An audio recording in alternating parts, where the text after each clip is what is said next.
शादीशुदा लोगों को एक बड़ी सीख देने वाली कहानी। पत्नी ने ना जाने क्या किया था कि पति ने उसे एक के बाद एक कई थप्पड़ जड़ दिए। हमेशा हर सिचुएशन को शांति से हैंडल करने वाली पत्नी भी इस बार इतनी अशांत हो उठी कि उसने अपनी चप्पल ही निकालकर पति की ओर दे फेंकी। चप्पल पति के बालों को छूते हुए निकल गई। ये किस्सा यहीं पर ख़त्म हो सकता था, मगर पति ने इसे अपनी मर्दानगी का विषय बना लिया और बात बद से बदतर होती चली गई। रिश्तेदारों ने भी आग में घी का काम किया। किसी ने कहा, जो औरत अपने पति को चप्पल से मार सकती है वो ना ही तो वफादार हो सकती है और ना ही पतिव्रता। ऐसी औरत को परिवार ही नहीं पूरे समाज पर कलंक की तरह है। बीवी के पक्ष वाले भी कहाँ पीछे रहने वाले थे। किसी ने कहा, 21वीं सदी में भी जो स्त्री के साथ मारपीट करते हैं उन्हें तो जेल भेज देना चाहिए।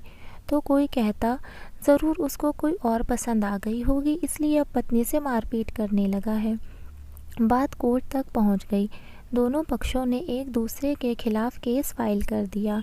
पति ने चरित्रहीन होने का तो पत्नी ने दहेज और शारीरिक उत्पीड़न का आरोप लगाया। 2 वर्षों से अधिक समय के लिए केस चला था। इन 2 वर्षों के दौरान दोनों पति पत्नी अलग अलग रहे थे। इन 2 वर्षों के दौरान दोनों पक्षों के समर्थकों की संख्या कम हो गई थी। पहले जहां दोनों पक्षों में समर्थकों का समूह होता था, अब गिने चुने लोग ही रह गए थे। पति और पत्नी दोनों की आर्थिक स्थिति भी इस समय के दौरान नीचे गिर चुकी थी। जिन्हें वो अपना शुभ चिंतक समझ रहे थे, पैसों की बात आते ही उन्होंने भी अपना पलड़ा झाड़ लिया। अगर कोई देने को राज़ी भी हुआ तो मोटे ब्याज की शर्त पर। आखिरकार वही हुआ जो सब चाहते थे, डाइवोर्स। हर कोई खुश था, दोनों पक्षों के रिश्तेदार, उनके माता पिता और दोनों के वकील। लेकिन 5 साल की सुखद शादी और एक सुंदर बेटी होने के बाद मिले इस डाइवोर्स से पत्नी मूक थी और पति शांत। शायद ये एक इत्तेफाक ही था कि इस खुशी को मनाने के लिए दोनों पक्ष के लोग एक ही चाय की टपरी पर बैठे, आमने सामने। इत्तेफाक इसलिए क्योंकि ज़्यादातर लोग जो एक दूसरे के विरोध पक्ष को सपोर्ट कर रहे थे वो एक दूसरे को अच्छे से जानते भी नहीं थे। पति पत्नी भी इन सभी से दूर एक दूसरे के सामने मेज़ पर बैठे। पत्नी ने पति से कहा, अब तो खुश होंगे ना, तुम्हारे मन की जो हुई मुबारक हो। तुम तो आज जीत गई हो, मुझसे तलाक तो तुम्हें मिल ही गया। Congratulation to you too. पति ने कहा, तलाक तो तुम जीत का प्रतीक समझते हो? पत्नी ने पूछा।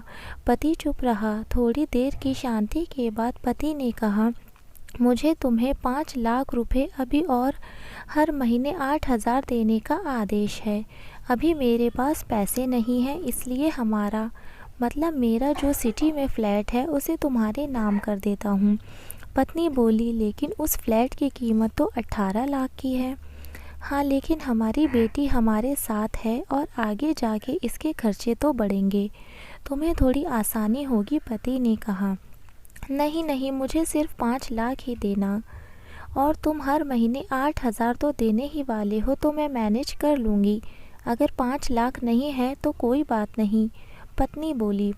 दोनों फिर से शांत हो गए। पति सोचने लगा, कितनी भोली और समझदार है ये औरत, जो कुछ समय पहले तक मेरी पत्नी थी और अब अनजान।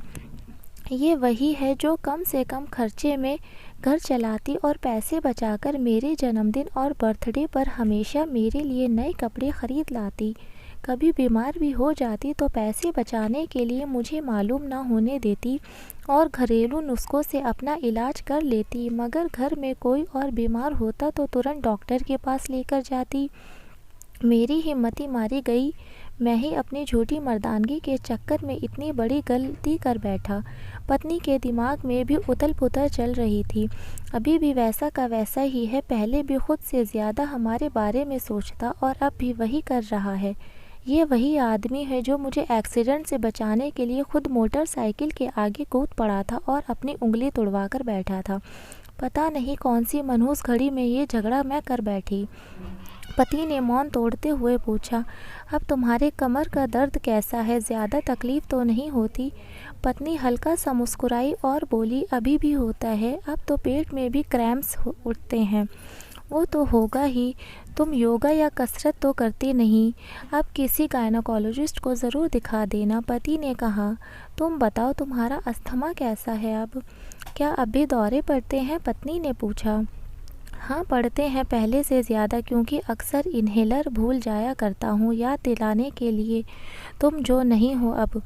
पति बोला। पत्नी की आंखों में आंसू आ गए। वो बोली, तुम्हें मेरे चरित्र पर सवाल नहीं उठाने चाहिए थे, ये तो परिस्थिति आती ही नहीं। हाँ, मैं जानता हूँ तुम बहुत अच्छी हो, मुझसे गलती हो गई, बहुत बड़ी गलती, मैं लोगों के बहकावे में आ गया था। पति बोला, तुमने भी तो मुझे दहेज का इल्ज़ाम लगाया। वो बोला, गलत था और इस बात को मुझे भी पछतावा हुआ। पत्नी ने कहा।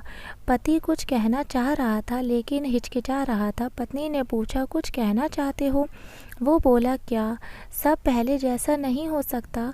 क्या मतलब? पत्नी बोली, मतलब कि हम फिर से पहले की तरह पति पत्नी बनकर, सच्चे दोस्त बनकर नहीं रह सकते? पति बोला, पर ये डाइवोर्स के पेपर दिखाते हुए पत्नी ने कहा, फाड़ देते हैं। पति ने अपने पास डाइवोर्स के पेपर फाड़ते हुए कहा। पत्नी ने भी अपने पास रखे पेपर फाड़ दिए। सभी हैरान थे, वकील, रिश्तेदार और माँ बाप। पति पत्नी दोनों एक दूसरे के साथ हाथ में हाथ पकड़े अपने घर की तरफ चल दिए। दोस्तों, ये कहानी उन हर पति पत्नी के लिए बड़ी सीख है जो छोटी छोटी बातों पर लड़ते हैं और इन झगड़ों को बनाकर अलग होने का डिसीज़न लेते हैं। प्यार और झगड़ा तो एक सिक्के के दो पहलुओं की तरह हैं, दोनों को स्वीकार करना होगा, तभी ये पवित्र रिश्ता उसकी मंजिल तक पहुंच पाएगा। अगर आपको ये स्टोरी पसंद आई हो तो इसे लाइक करें, कमेंट करें, शेयर करें और सब्सक्राइब करना